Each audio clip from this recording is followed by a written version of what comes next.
Imagine this. You promise yourself just one more bite, one more round, or one last purchase. But before you know it, hours or dollars have vanished.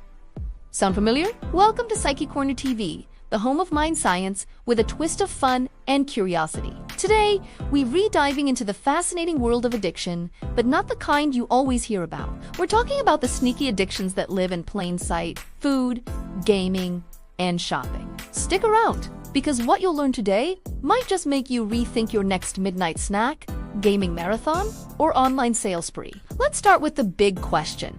What even is addiction? Psychologically, addiction isn't just about substances. It's about compulsion. It's when your brain forms a habit so powerful, it overrides logic. You know it's bad for you, but your brain says, just one more time. When you eat, game, or shop, your brain releases dopamine, the feel-good chemical. It's your brain's way of saying, hey, that felt great. Let's do it again. And that's where the loop begins. Let's talk food addiction, one of the most socially accepted addictions out there. Have you ever opened a bag of chips and said, I'll just eat a few, and suddenly it's empty? That's not just a lack of willpower, it's brain chemistry at work. Food companies literally design products to trigger our pleasure centers, using perfect combinations of sugar, fat, and salt that hijack your reward system. This is called the bliss point.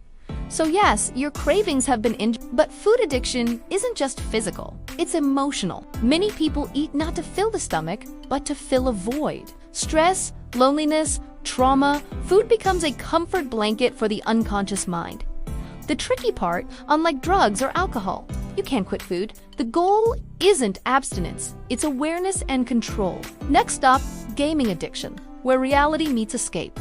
Gaming isn't inherently bad. It can boost coordination, creativity, and even teamwork. But when gaming becomes a primary coping mechanism, that's when the problem starts. In psychology, gaming addiction is often tied to variable reward systems, the same principle that makes slot machines so compelling. You never know when you'll win, and that unpredictability keeps your brain hooked. It's like your brain is constantly chasing that epic win high. You level up, get rewards, earn achievements, and dopamine surges every time. But here's the catch.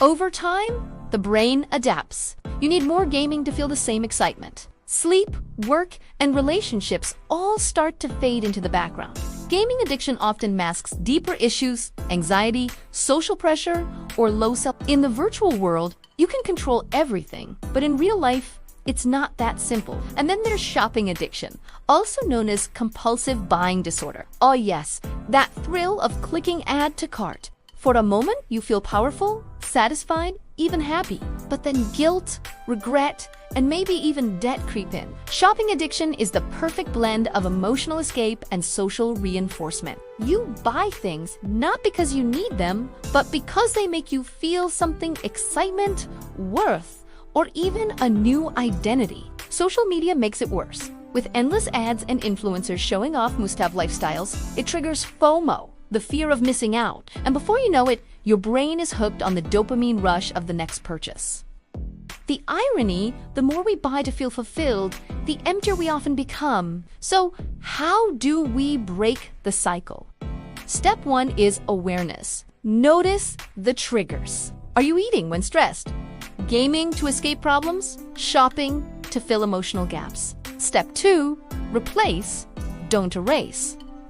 Instead of just removing the habit, redirect that energy. If you game to relax, try creative hobbies or exercise. If you shop for excitement, find new challenges that make you feel accomplished. Step 3, seek support. Addiction thrives in secrecy. Talking to a friend, a therapist, or joining a support group brings it into the light, and light weakens the hold of addiction. Remember, addiction doesn't mean weakness. It means you've got a powerful brain that learned to love pleasure a bit too much. But with awareness, you can teach it balance again. So the next time your brain says, just one more, smile and say, not today, dopamine. Thanks for watching Psyche Corner TV. If you enjoyed this deep dive into the psychology of addiction, hit that like button, subscribe, and share it with someone who might need a little mind insight today. Until next, Chimi, keep exploring your psyche.